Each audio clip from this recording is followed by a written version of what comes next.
na estrada desse tempo.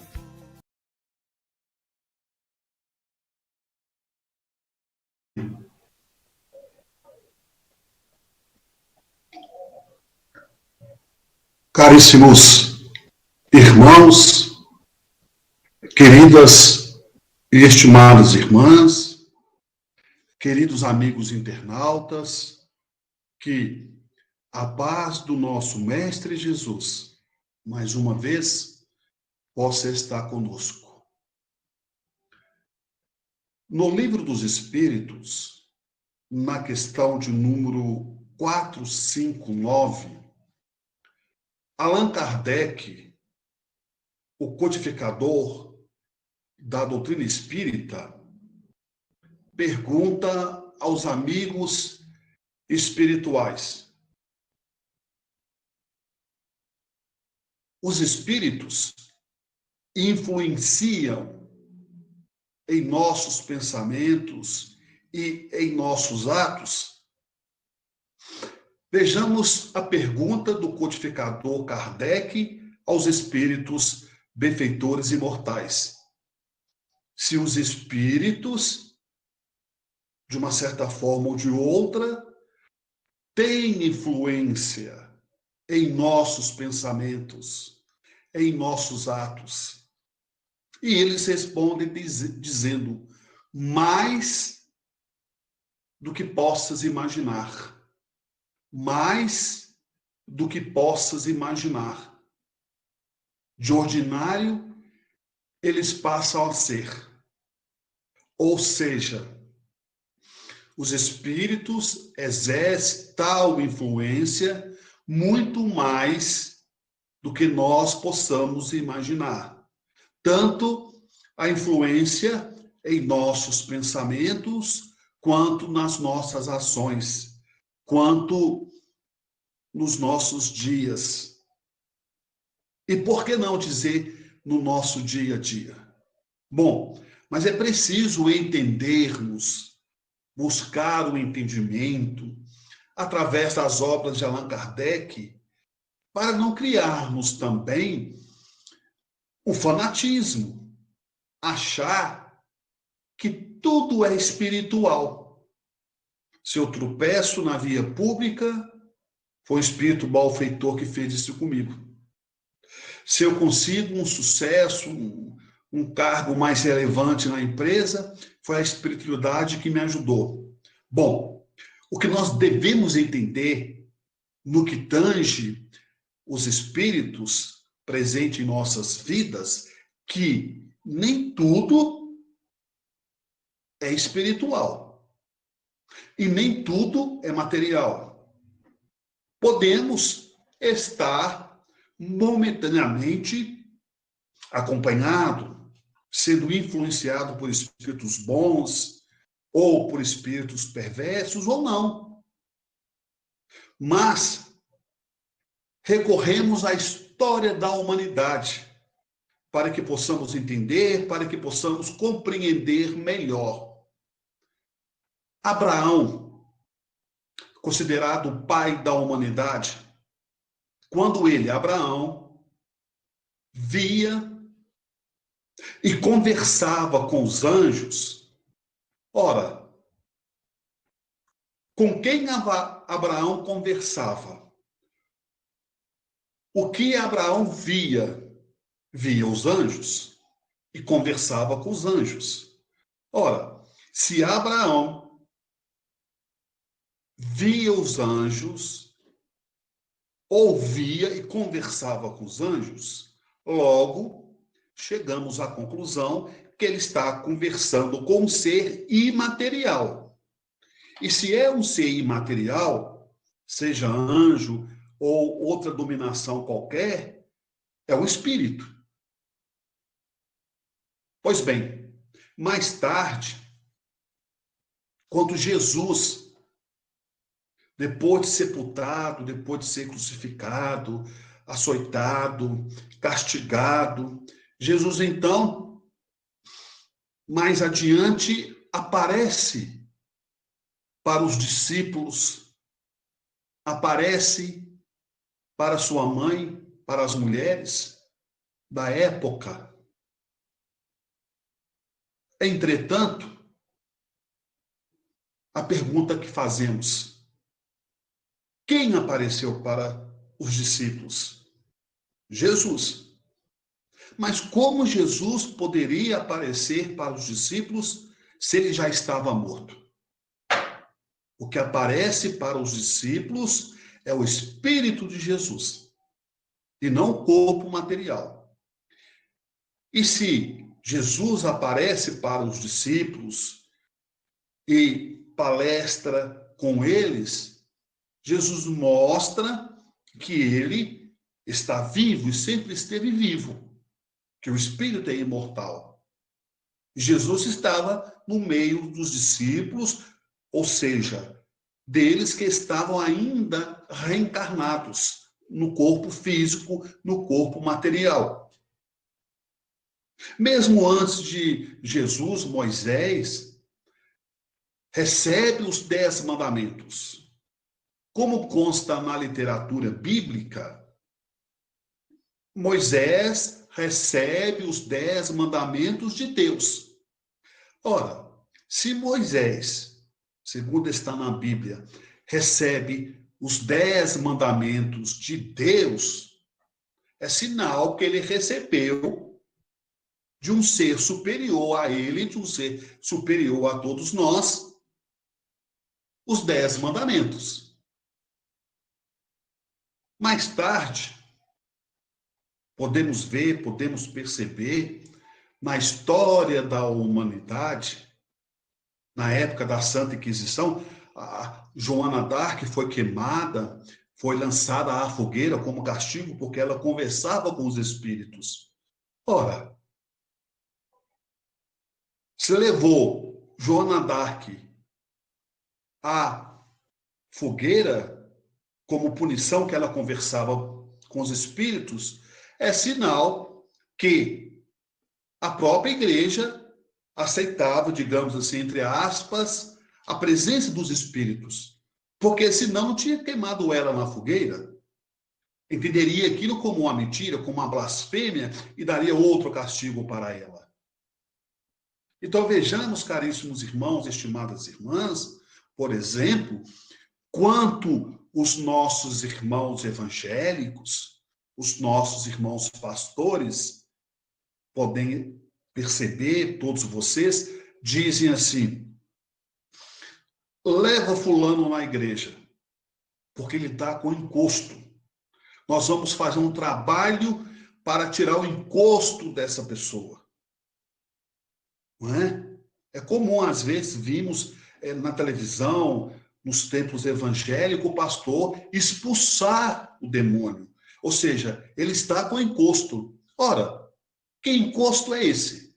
Se ele está com encosto, segundo os nossos irmãos evangélicos, é algo que está lhe fazendo mal, é um espírito malfeitor, logo chegamos à conclusão que existem espíritos e eles estão por todas as partes.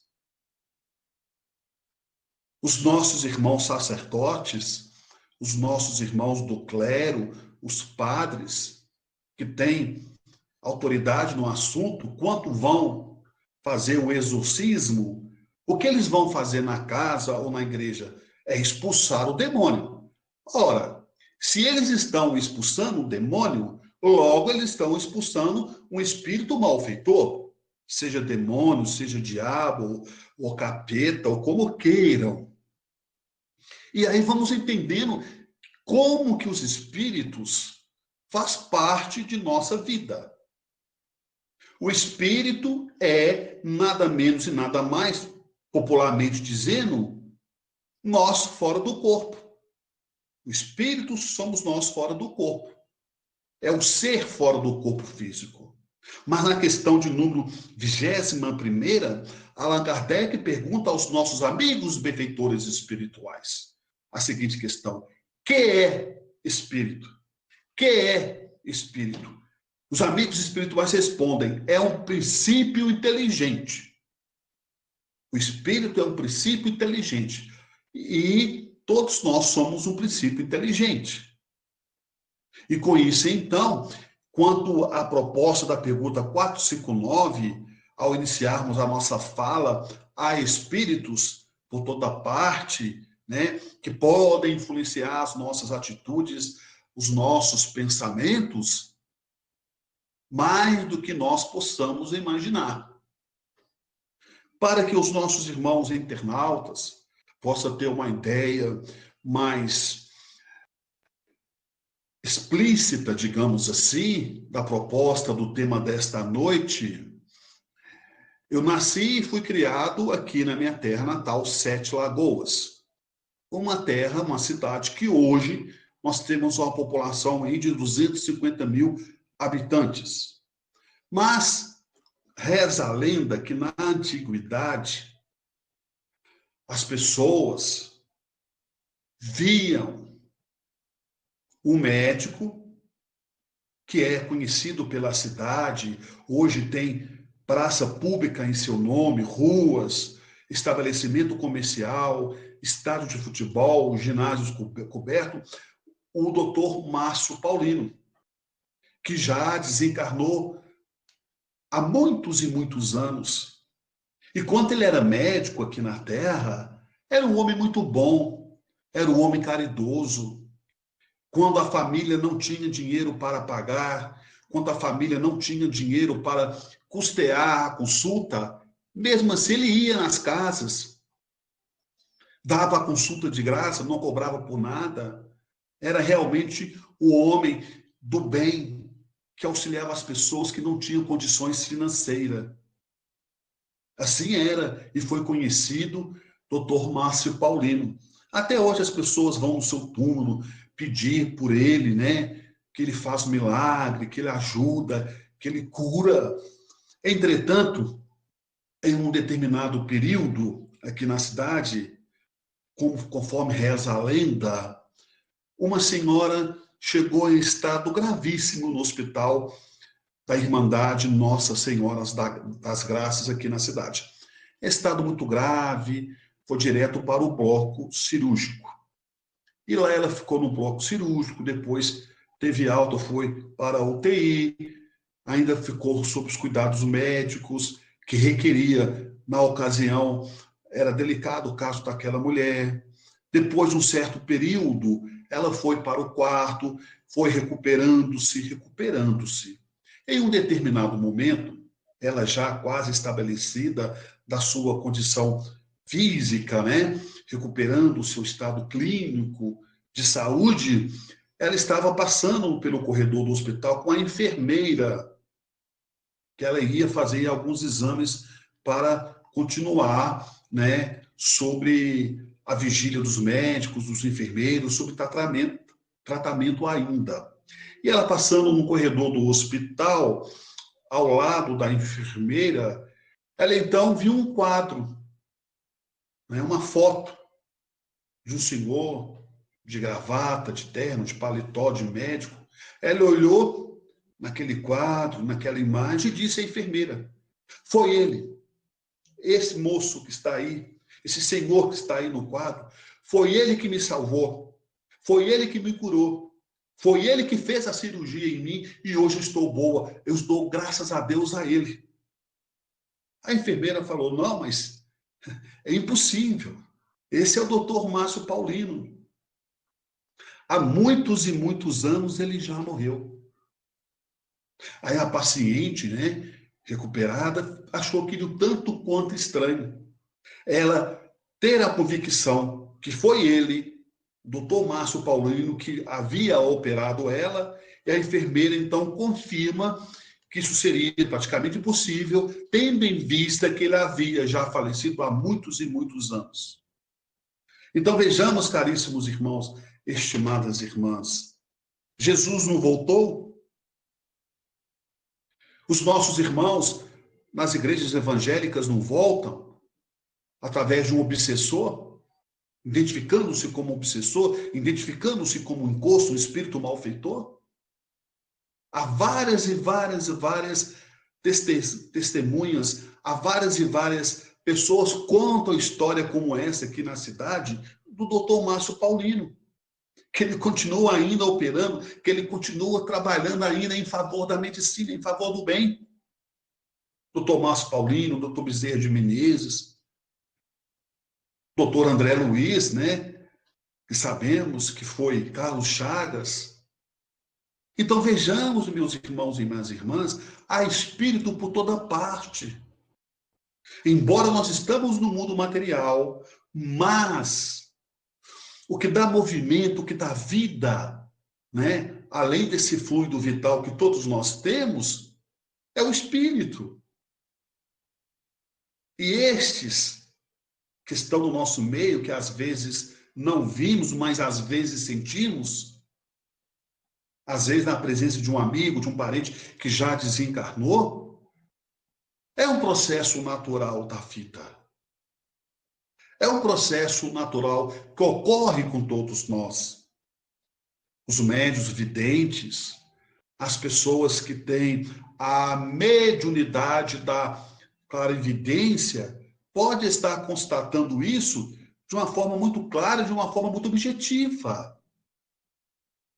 Chico Xavier,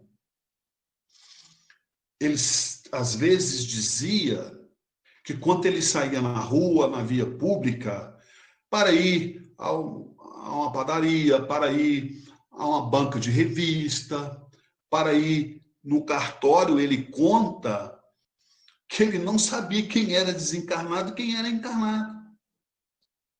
O grau de sensibilidade do médium Chico Xavier, o grau de sensibilidade do médium Chico Xavier era de tal ordem, era tão grande, que ele não sabia quem estava desencarnado ou encarnado às vezes. Era comum ele perguntar, você está encarnado ou você está desencarnado?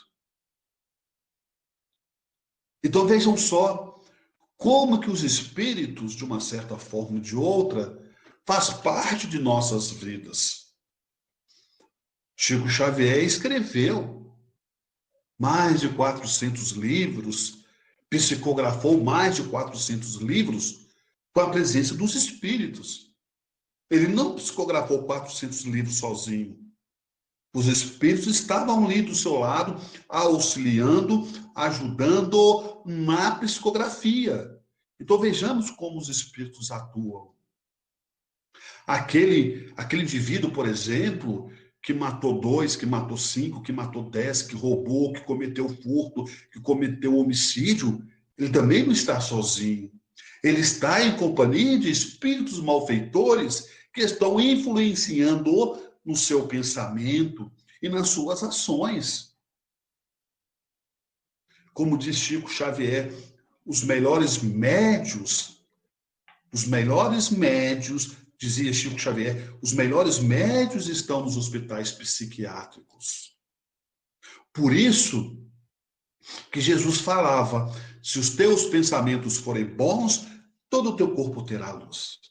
Ora, se eu estou pensando no bem, se eu estou pensando no serviço da tolerância, da paciência, de auxiliar o meu semelhante, de estender a mão, seja através de uma palavra de conforto, de um ato de caridade, eu, consequentemente, estarei também atraindo espíritos do mesmo teor, que estão pensando em fazer o bem, que estão pensando em fazer a caridade, que estão com o propósito de exercer o perdão, a tolerância.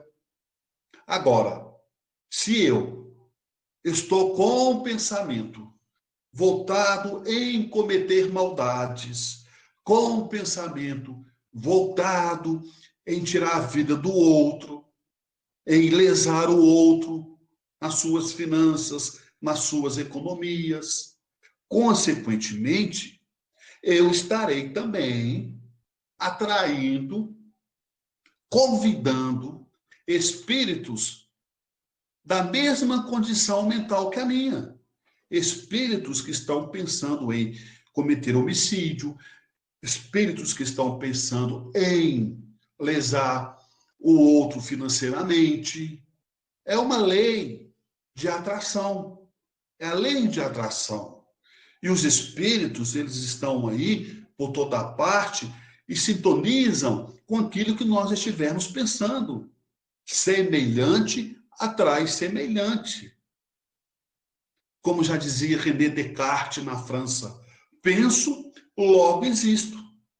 E se eu começar a pensar em coisas boas, cultivar o pensamento positivo, me esforçar para ser uma pessoa boa, consequentemente, com certeza, eu estarei acompanhado de espíritos da mesma ordem.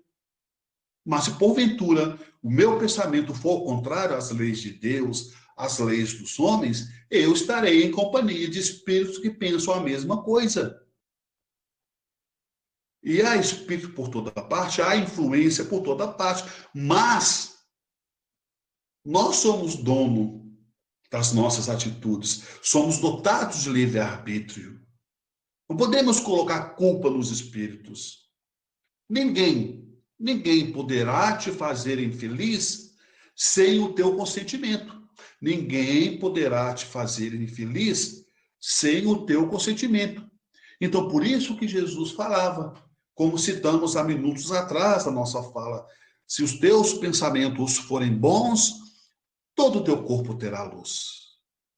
Ora, o processo do bem, com a convivência com os espíritos, começa aos poucos, de forma gradativamente. É aquele irmão que chega na casa espírita, necessitado de uma palavra de conforto, uma palavra de auxílio. Este, por vez, recebe o auxílio, às vezes até o auxílio material, recebe o auxílio espiritual, e depois ele, de auxiliado, ele passa a auxiliar, ele passa a ser um trabalhador na casa espírita, ajudando, auxiliando nas tarefas, seja nas reuniões de estudo, nas reuniões de desobsessão, seja na área da assistência social, ele começa a ser um voluntário naquela instituição filantrópica. E os bons espíritos que estão ali também para auxiliar todos os trabalhadores, todo aquele grupo naquela casa espírita, começa a auxiliar esse indivíduo, começa a auxiliar esse irmão, este cidadão. E as coisas vão evoluindo de forma positiva e gradativamente. Da mesma forma, caríssimos irmãos, estimados companheiros, se dá o mal. Aquele indivíduo, ele comete, por exemplo, um furto, depois comete o segundo, comete o terceiro, aí do furto ele já passa já a violentar as pessoas, comete homicídio, além de roubar, ele começa a matar. E nesse trajeto, nesse todo processo desse indivíduo, ele está em companhia também de irmãos que estão pensando e sentindo-se bem de fazer o mal. Às vezes, um irmão, dois irmãos, 3, 4, 5, tem pessoas que andam cercados de centenas de espíritos do mal, como tem pessoas também que andam cercadas de espíritos no caminho do bem. Ora, Francisco de Assis já dizia assim, é dando que se recebe. Mas a proposta na mensagem desta noite é a presença dos espíritos em nossas vidas. Eu recordo com muita precisão, queridos irmãos, estimadas irmãs e companheiros, eu vim de uma família espírita. E desde pequeno, os meus pais me ensinaram que a morte não existe, que a vida continua. Ele sempre comprou para nós filhos do meu pai os livrinhos infantis de Allan Kardec, as histórias infantis de Allan Kardec. Ele contava as histórias, narravam para nós filhos no culto, no lar. Então, veja bem, em um determinado período, na minha infância, eu contava na ocasião com 5, 6 anos de idade aproximadamente. Recordo-me como fosse hoje. Eu estava dormindo e de repente eu acordei. durante a madrugada. Acordei e vi meu pai em pé, ao lado da minha cama. E olhei para o meu pai. Eu percebi que ele estava com um casaco, com sobretudo, com luva de couros, com cachecol. Eu acho, mas eu tinha 5, 6 anos e eu não tinha assim, a criança não tem muita consciência das coisas. Eu olhei aquilo, achei normal. Ele virou para mim e falou assim: o que é você quer que eu trago para você de presente? Eu virei para ele e falei: eu quero que você traga para mim, disse a meu pai, um carrinho, um carrinho de corpo de bombeiro. Eu gostava muito, né, dessas viaturas de corpo de bombeiro. Eu gostaria que você trouxesse um carrinho para mim de corpo de bombeiro. E expliquei para ele mais ou menos como que eu queria o carrinho. Aí ele pegou, me deu um beijo e foi embora. E eu dormi. Mas eu acordei com aquilo na cabeça. Opa, o meu pai teve ontem no meu quarto e vai trazer para mim um carrinho do corpo de bombeiro. Mas eu achei estranho que ele foi no meu quarto, ele não estava de pijama, porque já era de madrugada. Ele estava vestido com roupa de inverno, com roupa de frio, né? Luvas de couro, sobretudo, casaco de couro, cachecol. Aí eu peguei e corri até o quarto da minha mãe e disse a ela: mãe, que dê meu carrinho do corpo de bombeiro que meu pai falou que ia trazer para mim. E ela disse: que isso? Você está ficando doido, Delane? Seu pai não está aqui, não. Seu pai está viajando, está fora do país. Ele está na Argentina. E aí eu pensei: puxa, será que eu sonhei então? Meu pai veio, conversou comigo. Isso eu pensando, né, naquela época. Eu, com os olhos abertos, eu vi meu pai, conversei com ele de igual para igual. Acordado, eu não estava sonhando. Agora minha mãe vem falar que meu pai não está aqui, ele está fora do país. Eu pedi para ele o carrinho do corpo de bombeiro e pensei: já era o carrinho de corpo de bombeiro, né? Não vou ganhar, porque se minha mãe falou que ele não está aqui, então meu pedido ficou em vão. Passa-se, alguns dias se passaram, ele então chega de viagem. E sempre que ele chegava de viagem, ele trazia algo para nós filhos. Somos 6 filhos, né?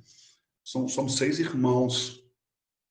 E com isso, então, ele então chegou perto de mim, agachou e me deu um presente. Eu abri. Era o carrinho do corpo de bombeiro. Exatamente. Igualzinho o que eu havia pedido. Ele me entregou. Como que ele iria saber que era o carrinho do corpo de bombeiro que eu tinha pedido?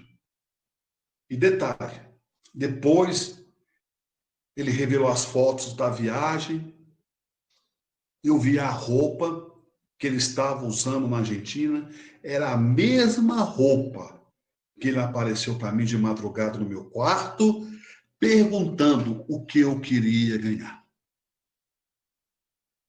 Olha só que interessante, não é? Como que se explica isso? Ele, embora em espírito, embora encarnado, fez o processo de desdobramento.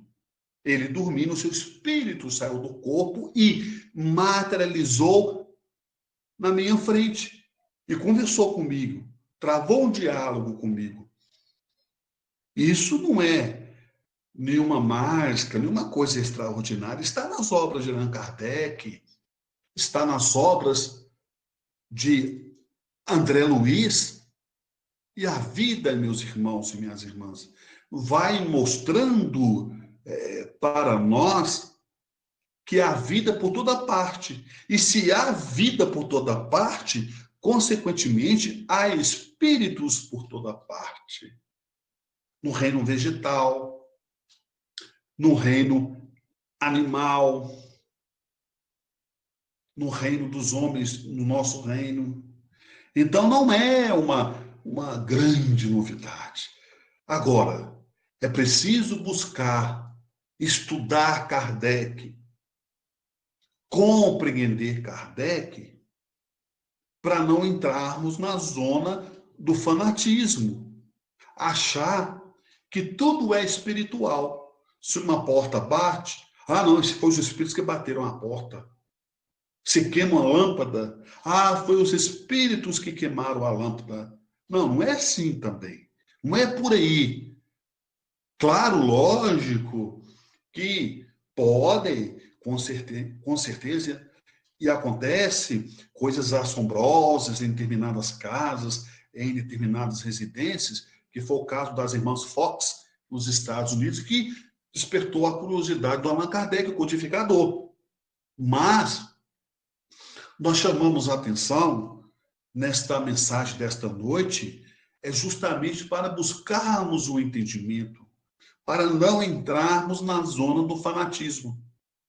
Como diz Emmanuel, entre o cético e o fanático, é preferível ficar com o cético.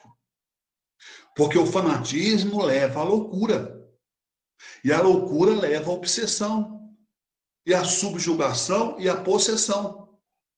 Tal é que Jim Jones, em 1977, o pastor Jim Jones, nos Estados Unidos, levou 1.500 pessoas ao suicídio.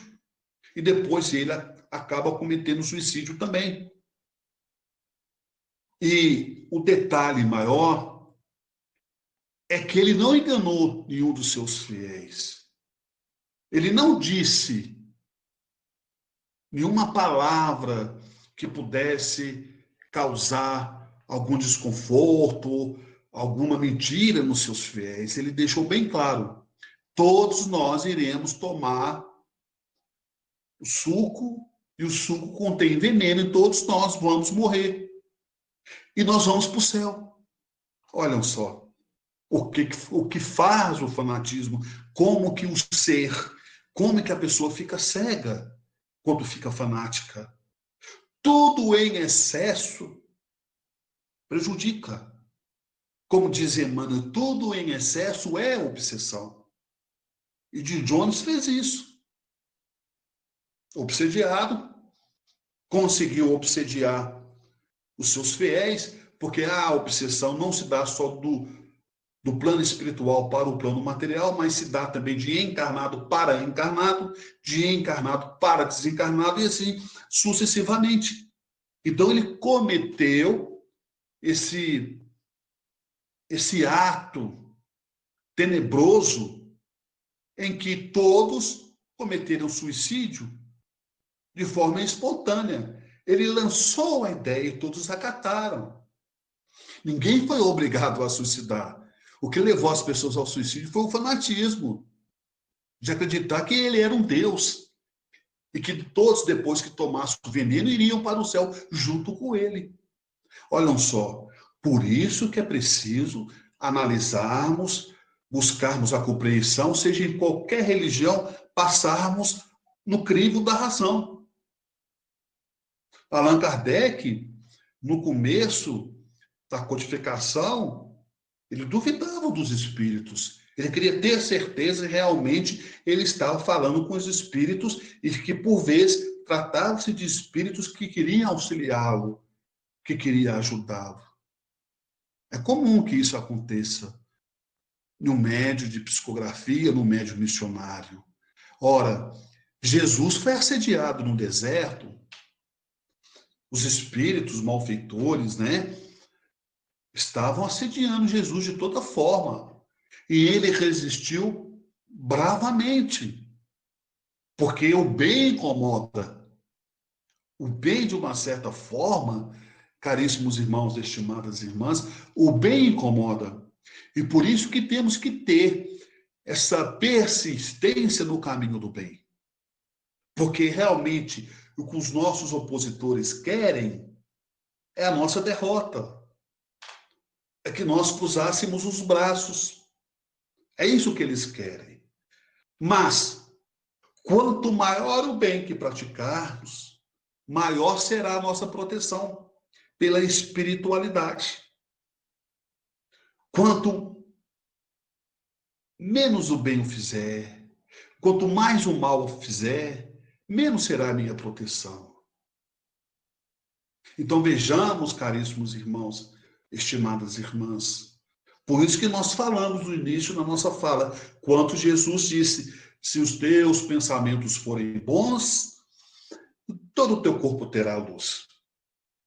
E ele disse mais, eu fiz, e tu podes fazer muito mais. Então vejamos, estimados internautas, e todos vocês que estão nos acompanhando nesta live.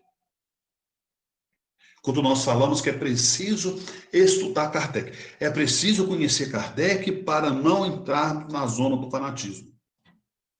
Infelizmente, muitas pessoas conhecem a doutrina espírita, se empolgam, acham tudo uma maravilha e querem começar a receber espírito, a receber notícias de além-túmulo, a frequentar reunião mediúnica, mas devemos entender que, primeiro, de irmos para uma reunião mediúnica, para sentarmos numa mesa mediúnica, enfim, primeiro é preciso desenvolver o médium, para depois desenvolver a mediunidade. E desenvolver o médium, o que vale a dizer, desenvolver o médium é burilar as nossas arestas, é dominar as nossas má tendências, é buscar o equilíbrio, se esforçar para dominar, para controlar as nossas más inclinações. O próprio Allan Kardec já dizia que o verdadeiro espírita é aquele que se esforça para dominar suas má tendências. O verdadeiro espírita é aquele que se esforça para dominar suas má tendências. E com isso, então, entendemos o processo do nosso papel na Terra. Viemos do mundo espiritual e para o mundo espiritual um dia retornaremos. Como diz Emmanuel, a palavra ajuda, a palavra educa, mas o exemplo arrasta. Então, por isso, caríssimos irmãos, estimadas irmãs, independentemente de religião, só existe um caminho, o caminho do bem. O caminho do bem pode ser qualquer religião, pode ser até o cético. Mais vale um cético digno do que um religioso hipócrita. E esse caminho do bem, vamos buscar ele, vamos caminhar nele enquanto é tempo. Como dizia Chico Xavier, porque o ontem já foi, e o amanhã talvez não venha. E é com essa convicção, caríssimos irmãos, estimadas irmãs, é com essa certeza, dando o melhor de nós, porque todos nós estamos aqui nessa vida de passagem. Não vamos levar nada daqui de material, nada. Vamos deixar tudo. Vamos deixar o nosso corpo físico, a nossa casa, o nosso carro, os nossos familiares vão ficar. Não vamos levar nada. Como diz um ditado antigo, caixão não tem gaveta. Claro, lógico, não estamos aqui incentivando que as pessoas saiam doando tudo que ela tem. Não. Nós temos que preservar, saber preservar aquilo que nós conquistamos com o nosso trabalho e com o nosso suor. O que não podemos ser é avarentos. O que não podemos ser é viver aprisionado no egoísmo, viver aprisionados na vaidade, na prepotência, na intolerância, na insensibilidade com o sofrimento do outro, com o erro do outro.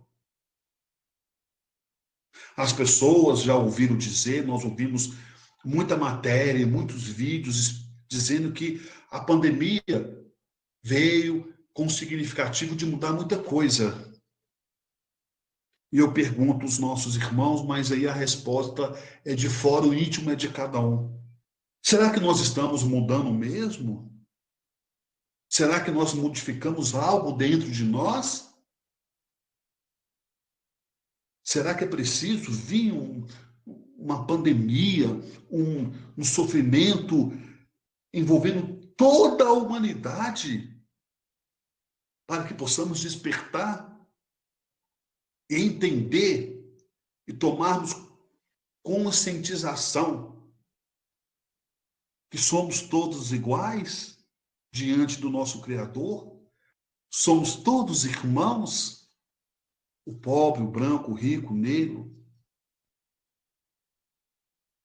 Ora, quando nós deixarmos o nosso corpo físico e chegarmos no mundo espiritual, eles não vão fazer uma triagem, uma peneira, você era espírita, você era católico, você era evangélico, não. O que prevalece, em primeiro lugar, é a consciência de cada um. Porque morrer é depararmos face a face com a nossa própria consciência. Mudamos de estado, geograficamente falando, saímos do corpo, mas não saímos da fita. Se eu sou uma pessoa ruim, prepotente, maldosa, egoísta, ao deixar o corpo, eu continuarei sendo a mesma pessoa, maldosa, prepotente, egoísta. O fato de eu deixar o corpo não deixa eu nem melhor e nem pior. E se eu sou uma pessoa boa, um bom pai, uma boa mãe, uma pessoa caridosa, ao deixar o corpo, eu continuarei sendo um bom pai, uma boa mãe, uma pessoa caridosa. Ora, então que refletimos, caríssimos irmãos e estimadas irmãs, na mensagem desta noite. E lembremos-nos que quando o céu estiver em cinza, a derramar-se chuva, lembremos-nos da colheita farta que chegará dos campos e da beleza das flores que surgirão nos jardins. Porque sofrer é muito diferente do que fazer sofrer. E a carga é sempre dolorosa para quem a contrai. Ante qualquer dificuldade no caminho, não desanimem, persistem mais um tanto, mesmo varando a sombra dos próprios erros. Ante os pesares da vida, observa a alma querida, a dor que ilumina a vida. Sob as provas tais quais são, a terra é uma grande escola de que temos usufruto, lembrando enorme instituto de trabalho e de elevação. Nascemos e renascemos, atendendo às leis concisas, conforme as lições precisas que temos nos para dar, no serviço que nos cabem, naquele com quem vivemos, jaz em ponto supremo do nosso próprio lugar. Nas tarefas em que estejas, cumpre o dever que te assiste. Se a vida parece triste, não te queixes de ninguém. Cada pessoa na terra, intimamente é chamada a servir, de estrada a estrada para a vitória do bem. O homem, robusto e moço, que administra a riqueza, traz por suas vezes rude e acesa a fogueira da aflição. A mulher que exibe ao colo joias em forma de luzes, às vezes tem muitas cruzes por dentro do coração. Nunca censures, trabalhe, crê, auxilias e não temas. Cada qual guarda problemas em forma de sombra e de dor. Quem mais serve e mais perdoa é aquele que se renova, vencendo de prova em prova na grande escola do amor. Que assim seja, Senhor.